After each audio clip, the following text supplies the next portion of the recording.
guys আজি মই আপোনালোকক দেখাবলৈ গৈ আছো মিজোৰামৰ কিছুমান অদ্ভুত দোকান য'ত দোকান আছে বস্তু আছে কিন্তু দোকানী নাই কিন্তু কেনেকৈ বস্তুবোৰ কিনা বেচা হয় চাই থাকক লাষ্টলৈ বহুত আচৰিত পাব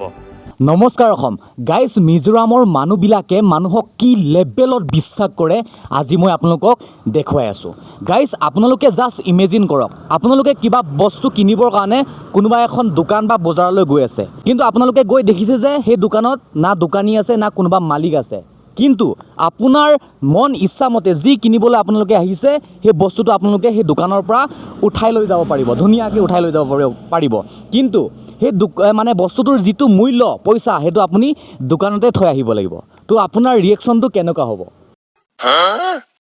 ইয়েছ গাইজ আপোনাৰ এই ইমেজিনটো আজি মই আপোনালোকক ৰিয়েল লাইফত দেখাবলৈ গৈ আছোঁ বহুত বেছি ইণ্টাৰেষ্টিং হ'বলৈ গৈ আছে গাইজ আপোনালোকে যে মোৰ পিছফালে এই দোকানবোৰ দেখিছে এই দোকানবিলাকক মানে মিজো ভাষাত কোৱা হয় নাংলো দৱাৰ মানে উইদাউট শ্বপকিপাৰ শ্বপ এই দোকানত কোনো দোকানী নাথাকে দোকানী নথকা দোকান এতিয়া আপোনালোকে ভাবিছে চাগে যদি এই দোকানবিলাকত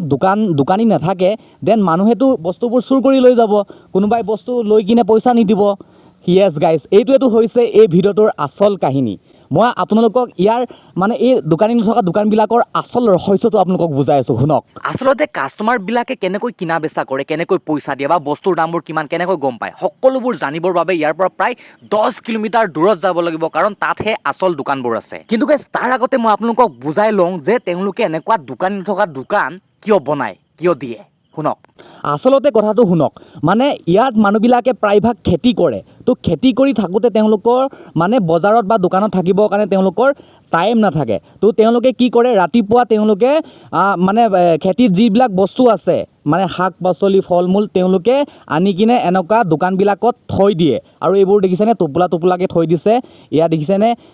তিয়হ আছে এইফালে পাইনাপল আছে মানে বিভিন্ন ধৰণৰ শাক পাচলি এনেকুৱা দোকানবিলাকত তেওঁলোকে থৈ যায় আৰু পুনৰ তেওঁলোকে উভতি যায় খেতি কৰিবৰ কাৰণে ক'ৰবাত পাহাৰত সোমাই যায় বা য'ত মানে তেওঁলোকৰ খেতি আছে তেওঁলোকে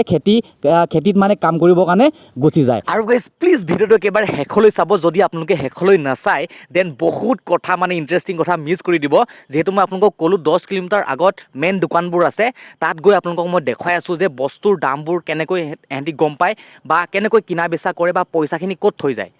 এতিয়া মই আপোনালোকক কৈ আছোঁ এই বস্তুখিনি কোনে নিয়ে বা কোনে কিনে গাইজ এই বস্তুখিনি কিনে আমাৰ নিচিনা টুৰিষ্ট মানুহবিলাকে বাহিৰৰ পৰা অহা টুৰিষ্ট মানুহবিলাকে আৰু এইটো দেখিছেনে এইটো হৈছে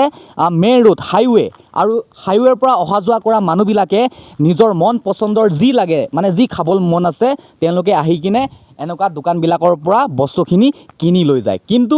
এতিয়া আহোঁ মেইন টপিকটোলৈ তেওঁলোকে কেনেকৈ গম পাব যে এই বস্তুখিনিৰ দাম কিমান আৰু পইচাখিনি ক'ত থৈ যাব লাগিব কেনেকৈ গম পায় এই দাদাসকলে হৈছে আমাৰ অসমৰ না অসমৰ কোন জেগা শিলচৰ আচ্ছা শিলচৰৰ হয় তেওঁলোকে থেংক ইউ ছ' মাছ আৰু এনেকুৱা দোকান আগত আছেনে আগত আছে অ'কে তো গাইজ আপোনালোকে টেনশ্যন নল'ব আজি মই যিমান পাৰোঁ A to Z এই দোকানবিলাকৰ বিষয়ে ডিপলি আপোনালোকক দেখাবলৈ চেষ্টা কৰিম তো মই তাত গৈ কিনে আপোনালোকক দেখাম যে প্ৰাইচৰ দামবোৰ কেনেকৈ লিখা থাকে আৰু কোনটো ছিষ্টেমত তেওঁলোকে পইচাখিনি থৈ যায় সকলোবোৰ দেখাবলৈ চেষ্টা কৰোঁ কিন্তু গাইজ তাৰ আগতে আৰু এটা কথা মই আপোনালোকক জনাব বিচাৰোঁ যে মই পূৰা নৰ্থ ইষ্ট ট্ৰেভেলিং কৰি আছোঁ হিচাইকিং কৰি লিফ্ট লৈ গোটেই মই নৰ্থ ইষ্ট ট্ৰেভেলিং কৰি আছোঁ আৰু আজিলৈকে মই 1 টকাও ভাড়া দিয়া নাই তাৰমানে গম পাইছেনে আপোনালোকে পাৰিবনে বাৰু যি কি নহওক এই ভিডিঅ'টো মই কেনেকৈ মানে ট্ৰেভেলিং কৰোঁ বা কেনেকৈ মই লিফ্ট লৈ মানে যাওঁ গোটেই নৰ্থ ইষ্ট ট্ৰেভেলিং কৰোঁ মানে ছাপাৰেটকৈ এটা ভিডিঅ' বনাম কেতিয়াবাই তো বলক এতিয়া আমি গৈ আছোঁ সেইটো আচৰিত ধৰণৰ দোকানখনলৈ কেনেকৈ প্ৰাইচবোৰ লিখা থাকে আৰু কোনটো ছিষ্টেমত মানুহে কিনে তাৰমানে বলক 2000 years later ফাইনেলি আহি পালোঁ মই আপোনালোকক এতিয়া দেখাব পাৰিম মানে কেনেকৈ প্ৰাইচবোৰ লিখা থাকে আৰু কোনটো বক্সত পইচাটো দিব লাগে তাৰমানে বলক আপোনালোকক দেখুৱাই আছোঁ গাইজ এয়া দেখিছেনে ইয়াত এখন দোকান আৰু এইফালে এখন দোকান আছে নাংহ্লো দৌৰ মানে উইদাউট শ্বপকিপাৰ শ্বপ আৰু মই এতিয়া আপোনালোকক দেখুৱাই আছোঁ বস্তুৰ দামবোৰ ক'ত লিখা থাকে আৰু ক'ত আপুনি পইচাটো দিব লাগিব দেখিছেনে প্ৰথমতে চাওক এইটো দেখিছেনে নাংহ্লো দৌৰ বুলি দিয়া আছে আৰু এয়া দেখিছেনে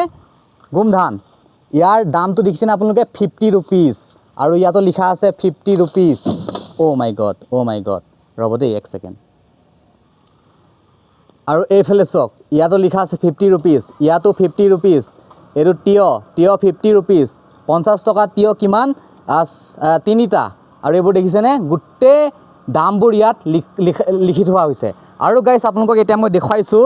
যে যদি আপোনালোকে ইয়াৰ পৰা বস্তু ল'ব দেন ইয়াৰ দামটো লৈ কিনে আপোনালোকে যিটো পইচা 50 টকা যিহেতু ইয়াত 50 টকা লিখা আছে দেন এই টোপোলাটো লৈ কিনে 50 টকা আপুনি ক'ত পে' কৰিব লাগিব দেখিছেনে প্ৰথমতে দিয়া আছে আপোনালোকে ডিজিটেল পে'মেণ্ট কৰিব পাৰি এইটো নাম্বাৰত আপোনালোকে গুগল পে' কৰিব পাৰি এইটো নহ'লে এইটো নাম্বাৰত আপোনালোকে জিপে' কৰিব পাৰি এই বস্তুটো লোৱাৰ পাছত আৰু যদি আপোনাৰ জিপে' কাম কৰা নাই দেন ইয়াত দেখিছেনে বক্স এটা আছে এই বক্সটোৰ ভিতৰত আপোনালোকে পইচাটো এনেদৰে দিব পাৰি দেখিছেনে ইয়াত আছে তলা